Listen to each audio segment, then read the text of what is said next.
Good evening, Americans, and welcome to the Ed Show live from New York. Let's get to work.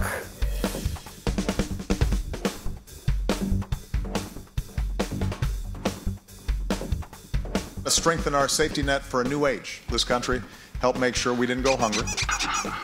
Humbug. But President Obama wanted income redistribution along with health care access. And the only way to do that, to take money from the haves and give it to the have-nots.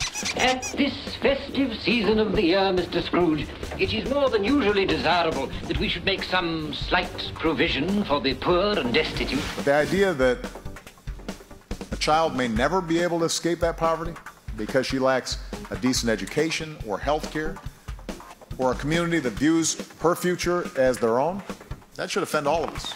To take money from the haves and give it to the have-nots, that's not what's best.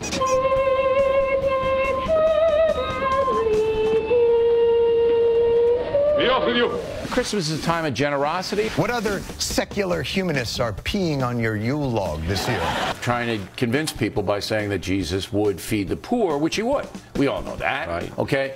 But would he impose a system that hurts one group to help another group? The top 10% no longer takes in 1/3 of our income, and now takes half. Humbug. It's this theoretical world that President Obama seems to live in. And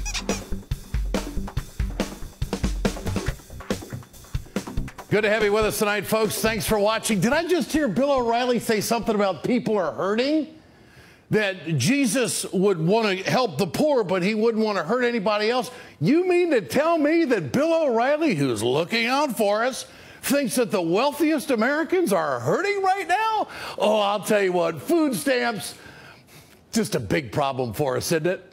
Well, it is the festive season. We're all supposed to be in a good mood right now. Things are a little frosty, though, with those folks over on the right, especially when it comes to the downtrodden in America. People a little bit down on their luck and transitioning back into the economy thinking, gosh, I could probably use a food stamp.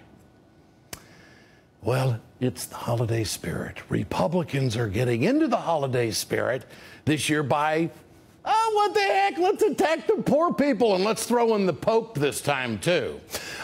Leave it to these guys to slam the needy people in America. Leave it to these guys to slam these folks just a couple of weeks before Christmas. Last night, Bill O'Reilly took his belittling of the poor to a whole new level. O'Reilly claimed that Jesus might not be in favor of food stamps. the problem I have, as I stated, is that you're helping one group by hurting another group and a bigger group. And so I don't know if Jesus is going to be down with that. Yeah, you don't know if Jesus is going to be down with that. You know exactly what society was like some 2,000 years ago there, Bill O'Reilly, well, he didn't stop there. He went on to say that if you are on food stamps, it's your own fault. Some of the people who don't have enough to eat, it's their fault they don't have enough to eat, particularly with their children. And this is where it really becomes dicey.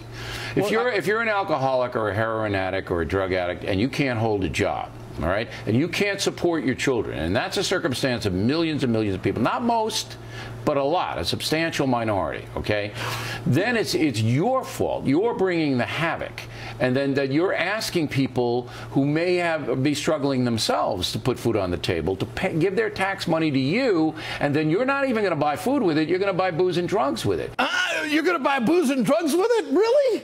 No kidding. You know those folks, O'Reilly? You're right in there with them. I bet you dine with them every night, don't you? You know where America is. O'Reilly's claim is absurd and totally insensitive to the people in this country in need.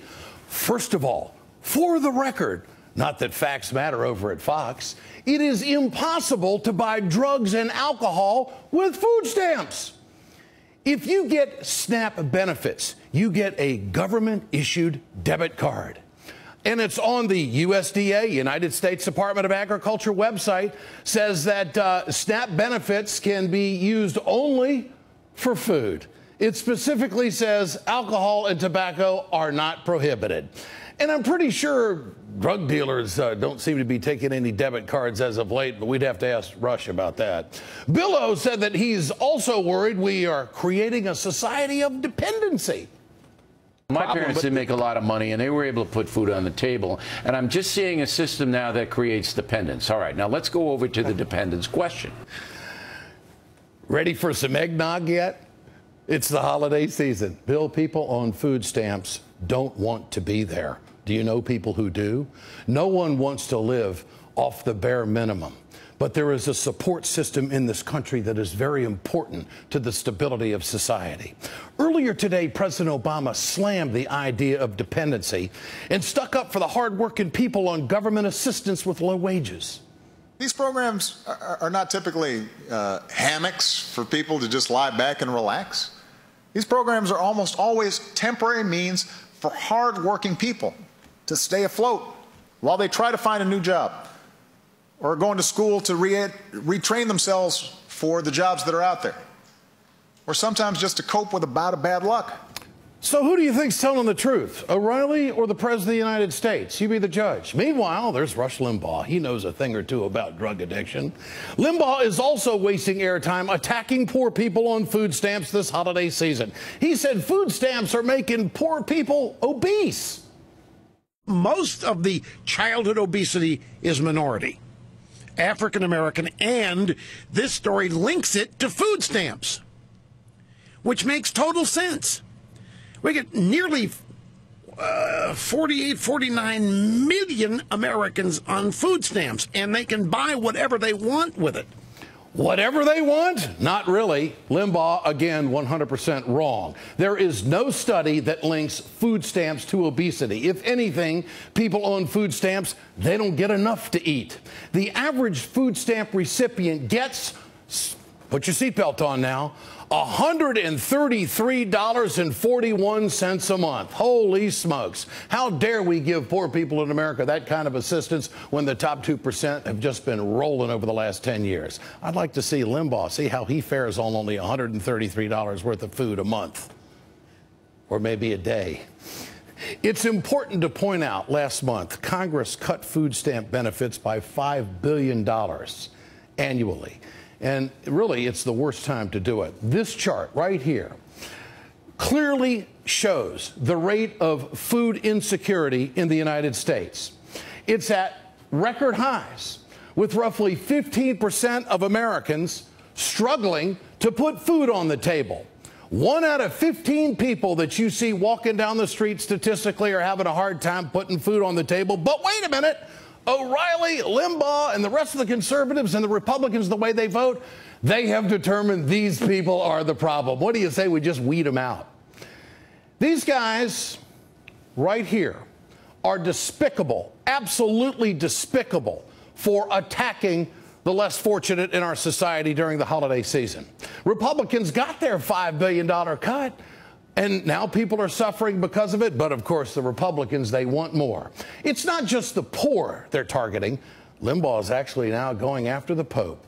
Limbaugh is mad at Pope Francis for saying income inequality is immoral. He wasted no time attacking the Pope. The Pope is ripping America. The Pope is ripping capitalism. The Pope ripping Ronaldus Magnus. The Pope ripping trickle-down economics. And Obama's having an orgasm. The president's doing what? Certainly no crudeness over on the right, is there? Well, Catholics are upset with Limbaugh, and they want an apology. A group called Catholics in Alliance for the Common Good, they have started a petition, and they are demanding an apology. I will say to them tonight, don't expect one. But then, of course, there's Fox News' Stuart Varney was also not impressed with the Pope's statements either. I personally do not want my spiritual life mixed up with my political life. I go to church to save my soul. It's got nothing to do with my vote. Pope Francis has linked the two. He's offered direct criticism of a specific political system. He's characterized negatively that system. I think he wants to influence my politics. So I'm sure tomorrow Stuart Varney will probably say that Catholics in America shouldn't even vote. How dare they think about voting? Only Republicans could stomach attacking poor people and the Pope just a few weeks before Christmas. We're in the holiday season now. You know, they love to say that people on food stamps are the takers. let's talk about the takers for a moment. Any wealthy people you know may have played a little bit with the tax laws in this country to get a little bit better return or maybe not have to pay so much. Are they takers? You'll say it's legal. Well, it's legal to get food stamps. How about those oil companies that take your tax subsidies? Would they be takers? Oh, no. How about those folks in Detroit that are getting all these tax breaks because they're, quote, bringing business, while employees who spent 30 years working for the city are getting shafted with their pension? There's no takers in that deal at all, is there? What about Walmart? They've never had a tax abatement on any land going into any city, putting up one of those superstores, have they? No, there's no takers there at all. They only made $19 billion. I can't think of another corporation out there that might need another tax break. But you know what we're talking about over on the right? We're convincing Americans that it's those damn food stamps. They're the problem. They're the takers, those fat, poor people. How come they can't find work? Well, it's their fault. They're lazy. And then, of course, when it comes to the big takers, it's these guys. These guys, Limbaugh and O'Reilly, the biggest conservative voices and media profiles out there, they actually think that poor people in this country make too much. And if they are poor, it's only their fault. Their fault. Merry Christmas. Get your cell phones out. I want to know what you think. Tonight's question. Do Republicans want to make poor people poorer? Text A for yes, text B for no to 67622. You can always go to our blog at ed.msnbc.com. We'll bring you the results later on in the show. My dad used to tell me that money does funny things to people. He said, son, don't ever forget where you came from. It's the best advice I ever had.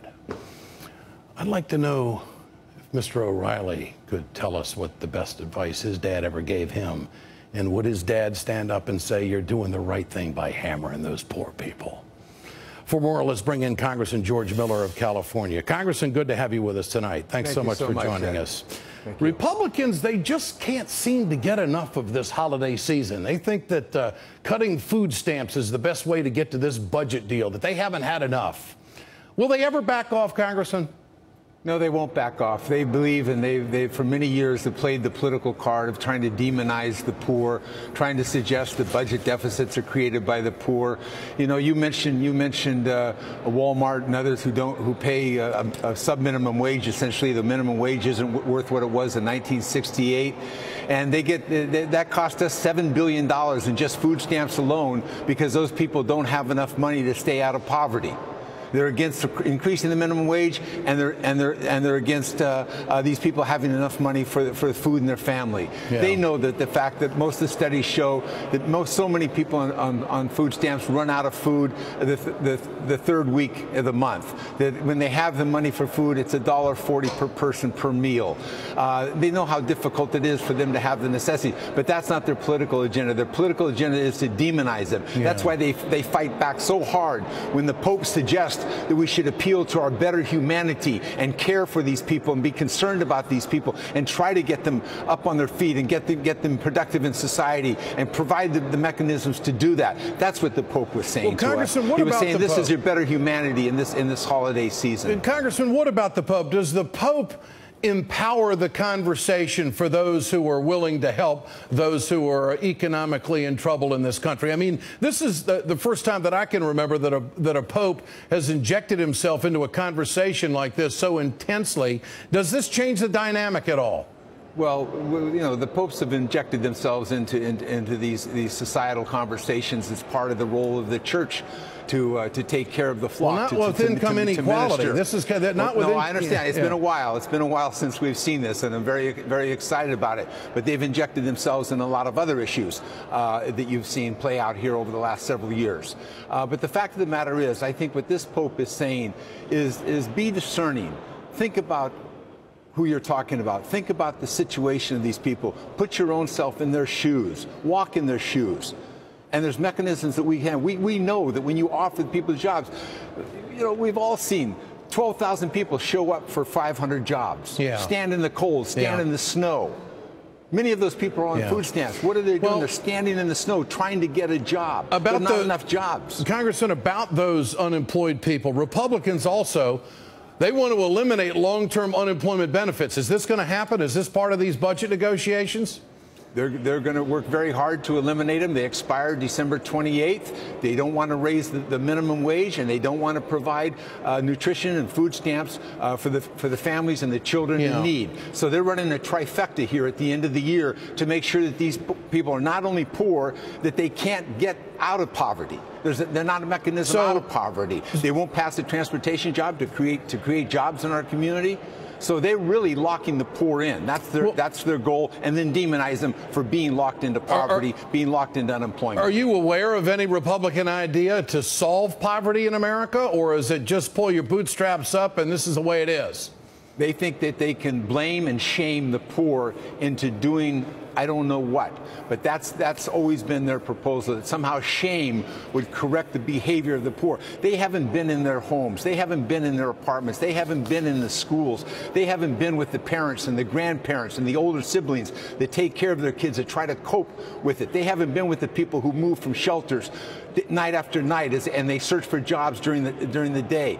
They don't understand. They haven't walked in their shoes. It's just a very cruel political trick.